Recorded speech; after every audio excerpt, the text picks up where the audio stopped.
Тимот на премиерот Заев се прошири и засили со уште еден соработник. Викендов Джезеир Шакири алијас командант Хоџа е именуван за надворешен соработник за внатрешна безбедност и борба против радикализмот. Именувањето предизвика многу реакции во јавноста, а Шакири одговори преку социјалната мрежа Facebook дека тој го гледа како функција за да преживее. Од владата денеска испратија само кусо известување за неговото именување. Поранешниот пратеник во Собранието на Република Македонија Джезеир Шакири е времено ангажиран како надворешен соработник од областа на внатрешната безбедност и борба против радикализмот за потребите на канцеларијата на претседателот на владата на Република Македонија. Джезеир Шакири има времен договор со време трајање од 1 година, со висина на примања од 36.000 денари месечно. Премиерот Заев истакна дека именувањето на Шакири може да помогне доколку се појави безбедносна закана во Танушевци и дека тоа представува можност за легална заработка со која би си го прехранил семејството. Јас верувам дека човекот може да помогне доколку се појават одредени екстремистички или радикални групи на територијата каде што живее, каде што го познава теренот, каде што работи или слично. Тој знам дека поголем дел од времето го поминува во Танушевци, но го поминува и во главниот град Скопје. Тој знам дека познава и луѓе и структури кои што со неговото соработување со владата може да бидат помош на владата, а преку тоа честно да заработи лепче за своето семејство. Немам предрасуди од секој ваков аспект.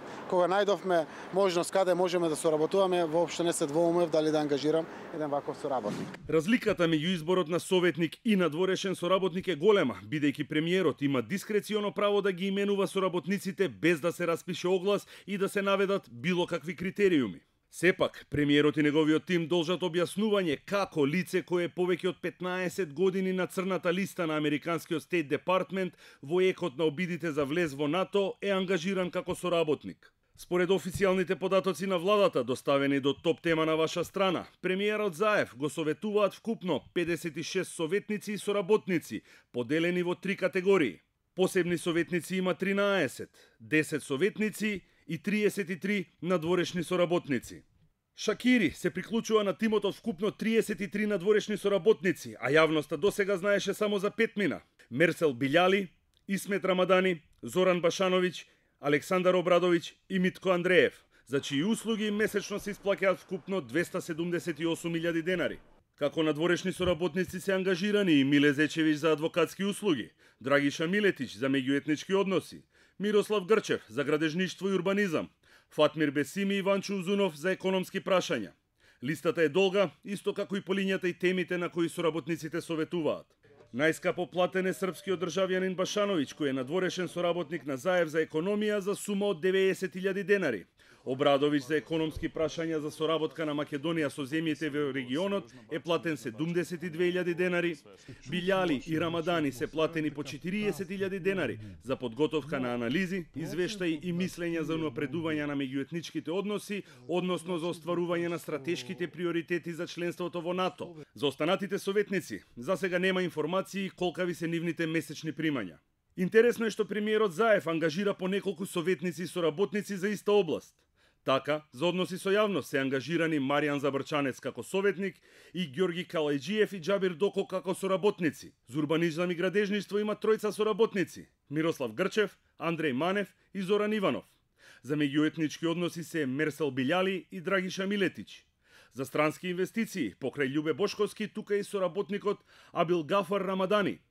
А 5 соработници работат на економските прашања. Тоа се Фатмир Бесими, Ванчо Узунов, Владо Димовски и Алјав Бахатијар. Топ тема на ваша страна пред 20 дена побара од владата да ни достави листа на посебни советници на премиерот со дата на ангажирање, објавениот оглас и нивното CV. Одговорот беше брз, но делумен. CV-ата на советниците не беа вклучени во одговорот, со објаснување дека барањето е проследено до службите.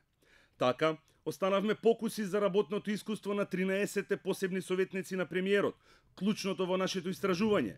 Дали и колку се компетентни за функцијата која извршуваат и дали ги исполнуваат критериумите наведени во распишаните огласи. Од владата повторно побаравме податоци за сите ангажирани советници и соработници на премиерот Заев кои биле наведени во огласите, а не се косат со Законот за заштита на личните податоци, но поради обемност на материјалот, одговорите ни беа најавени за наредните денови. Но она што е најголема дилема во официјалното објаснување е што тоа е подкопано од фактите, а тие говорат дека речиси да нема државна институција на чија интернет страница не се прикачени биографиите на раководните лица, почнувајќи од владата, каде има биографијата на премиерот и сите министри.